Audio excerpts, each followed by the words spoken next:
اور عثمان تو قربانی کی پہچان ہے انبیاء کے بعد. پشاور کے روشن ضمیر و انبیاء اور رسول کے بعد عثمان ذوالنورین کی مظلومیت کا دنیا میں کوئی مقابلہ نہیں کر سکتا. ایک سوچے سمجھے پروگرام کے تحت سیدنا عثمان رضی اللہ تعالی عنہ کی مظلومیت کو پسنداز کرنے کے لیے بہت سارے افسانے گھڑے گئے، لیکن یہ وہ صداقتیں ہیں عزیز دوستوں کہ جنہیں جھٹلانا ممکن نہیں. کسی پر 3 یا 10 دن پانی بند، عثمان پہ 40 دن پانی بند. اپنی حیات مستعار کے آخری لمحات میں مکان کی چھت پہ آئے، آخری جمعہ پڑھائے، منافقین کی سنگباری میں سر سے پاؤں تک زخمی ہو گئے اور لہو لہان ہو گئے. مسجد نبوی میں اللہ کے حضور ہاتھ اٹھا کر عرض کیا الہ العالمین، تو دیکھ رہا ہے کہ تیرے بندے میرے ساتھ کیا سلوک کر رہے ہیں، لیکن میں اتمام حجت کے طور پر تیرے محبوب کے مصلی تک پہنچا ہوں، اور اب تو دیکھ رہا ہے کہ یہ گوارا نہیں کرتے کہ میں یہاں آؤں.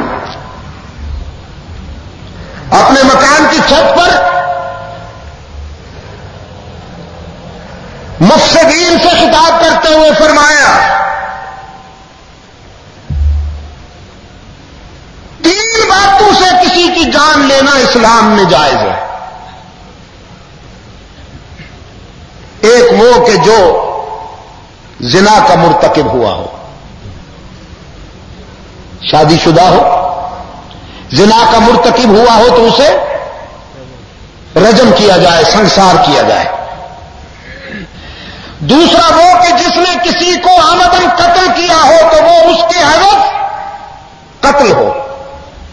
تیسرا وہ کہ جو مرتد ہو جائے، ارتداد کی سزا بھی قتل.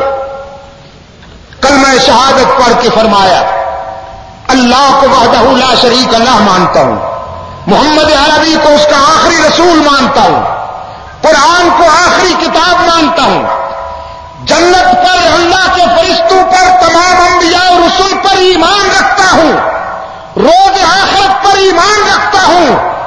الحمدللہ آزمائش و امتحان کے اس مرحلے میں میرا ایمان کمزور نہیں ہوا، پہلے سے کہیں زیادہ طاقتور ہو گیا ہے. سبحان اللہ. قتل کرنا تو بڑی بات ہے. جب سے بالغ ہوا ہوں آج تک میں نے کسی کا ناخن بھی نہیں کاٹا، کسی کو زخم بھی نہیں لگایا. زنا تو بہت بڑی بات ہے. میں جب سے بالغ ہوا ہوں آج تک کسی کی عزت کو غلط نگاہ سے نہیں دیکھا.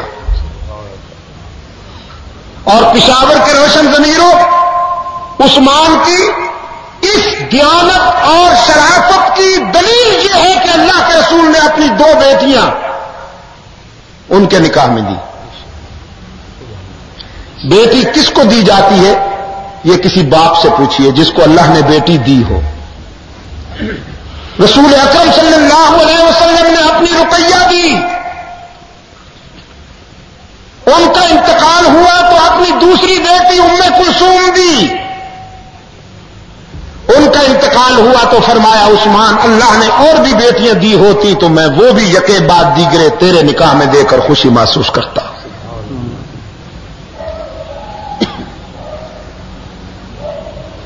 فرمایا من جہاز جیش العسرا فلہ الجنہ. اللہ کے رسول صلی اللہ علیہ وسلم نے فرمایا تھا جیش عسرا کی تجہیز میں، غزوہ تبوک کے مالی تقاضوں کی تکمیل میں جو شخص نمایاں حصہ لے گا میں اس کے لیے جنت کی بشارت سناتا ہوں. عثمان رضی اللہ تعالی عنہ نے پوچھا بتاؤ غزوہ تبوک کی تیاری کے موقع پر سب سے زیادہ ایثار کس نے کیا؟ لوگوں میں سے بہت ساروں کی آوازیں بلند ہوئی کہ آپ کے حصے میں یہ سعادت آئی۔ فرمایا وہ دن بھی تمہیں یاد ہوگا جب اللہ کے رسول صلی اللہ علیہ وسلم نے فرمایا تھا مدینہ والوں کے لیے وہ میٹھے پانی کا کنواں جو ایک یہودی کی ملکیت ہے، جو شخص خرید کرے گا اس کے لیے بھی جنت کا اعلان کرتا ہوں۔ عثمان نے یہودی کے پاس جا کر اس کنویں کی قیمت طے کی، منہ مانگے دام دے کر کنواں خرید کر بارگاہ رسالت میں آئے، اللہ کے رسول صلی اللہ علیہ وسلم کی خدمت میں عرض کیا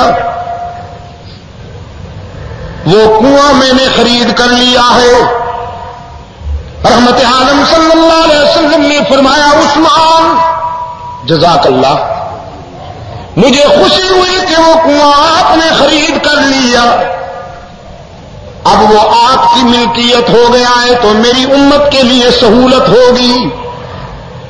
حضرت عثمان رضی اللہ تعالیٰ عنہ نے عرض کیا اللہ کے رسول وہ کنواں میں نے خرید تو کر لیا ہے لیکن ملکیت میری نہیں ہے، آج کے بعد قیامت تک کے لیے وہ کنواں میں آپ کی امت کے لیے وقف کرتا ہوں، اب وہ میری ملکیت نہیں ہے، اللہ کی ملکیت ہے۔ سبحان اللہ۔ عثمان عثمان عثمان عثمان۔ اس دن کے بعد سے آج تک مدینہ والوں کو میٹھا پانی میسر آیا۔ فرمایا نمک حلال ہو، کہلاتے بھی مومن ہو، خود کو کہلاتے بھی مومن ہو، اور آج تم نے میرے اوپر اسی کنویں کا پانی بند کیا ہے جسے خرید کر کے میں نے اس امت کے لیے وقف کیا۔ جناب عثمان رضی اللہ تعالیٰ عنہ پر کس قدر پانی کی بندش تھی کہ حضرت علی رضی اللہ تعالیٰ عنہ نے اپنے بیٹے سے کہا پانی کی مشق لے جائیے۔ منافقین نے مشق پر تیر مار مار کر سارا پانی گرا دیا ہے لیکن عثمان تک نہیں جانے دیا۔ پشاور کے روشن ضمیروں ادھر عثمان کا حوصلہ دیکھیے، کئی دن سے پانی میسر نہیں، ہر روز روزے کی نیت کر لیتے ہیں، آخری دن جمعہ کا دن ہے، اہلیہ نے بڑی کوشش کر کے میٹھے پانی کا ایک پیالہ حاصل کیا۔ امیر المومنین حضرت عثمان رضی اللہ تعالیٰ عنہ کی خدمت میں لائیں، فرمایا میٹھا پانی ہے نوش فرمائیے، بہت مشکلات کے بعد ہم یہاں تک لا سکے۔ حضرت عثمان نے آسمان کی طرف دیکھا تو صبح کا سویرا چمک رہا تھا، فرمانے لگے میں نے صبح ہونے سے پہلے روزے کی نیت کر لی تھی، اگرچہ کئی دنوں سے پانی نہیں ملا لیکن اب پانی تو آ گیا ہے، صبح ہو چکی ہے، اور عثمان نے اپنے رب سے روزے کا وعدہ کر لیا تھا، اب حیا آتی ہے کہ اپنی جان بچانے کے لیے رب سے کیا ہوا وعدہ توڑ دوں۔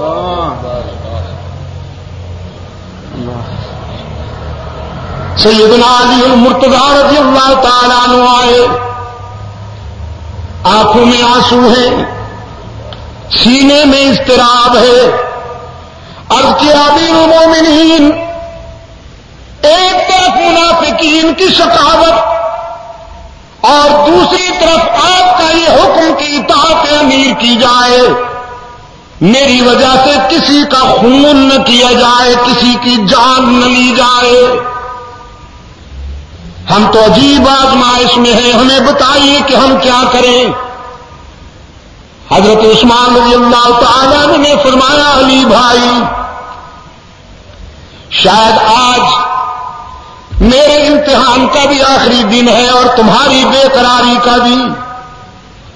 آپ کے آنے سے چند لمحے پہلے غنودگی کے عالم میں مجھے اپنے آقا کی زیارت ہوئی، رحمت عالم صلی اللہ علیہ وسلم کی زیارت ہوئی. حضور نے اپنے مبارک ہاتھ میرے سینے پہ رکھا. حضرت عثمان نے فرمایا اللہ کی قسم ہے کہ اس وقت سے پیاس کی طلب ختم ہو گئی، پانی کی طلب ختم ہو گئی. ٹھنڈے پانی کا گلاس پینے سے بھی اتنا سکون کہاں مل سکتا ہے جو رحمت عالم کے ہاتھوں سے میسر آیا. سرکار دو عالم صلی اللہ علیہ وسلم نے میرے سینے پہ ہاتھ رکھ کے فرمایا عثمان دو راستے ہیں، ان میں سے ایک چن لو. ایک راستہ یہ ہے کہ اگر تم کہو تو تیرے دشمنوں کے لیے دعا کروں، زمین پھٹے اور یہ غرق ہو جائیں. اور دوسرا راستہ یہ ہے کہ صبر کرو، روزہ رکھا ہوا ہے تو افطاری میرے دسترخوان پہ ہوگی برزخ میں. حضرت علی رضی اللہ تعالیٰ عنہ نے پوچھا پھر آپ نے کیا پسند کیا؟ فرمایا جب رسول دعوت دے تو اس دعوت کو کون ٹھکرائے.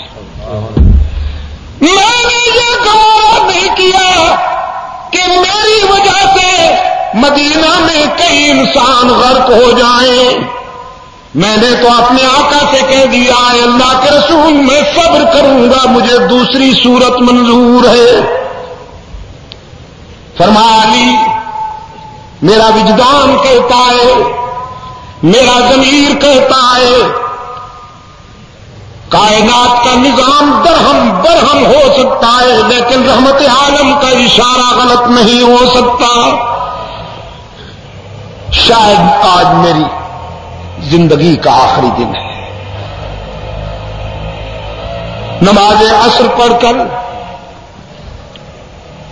تیار ہو کر ہمیشہ چادر باندھتے تھے، لیکن اس دن ہزار بند باندھا، پاجامہ باندھا،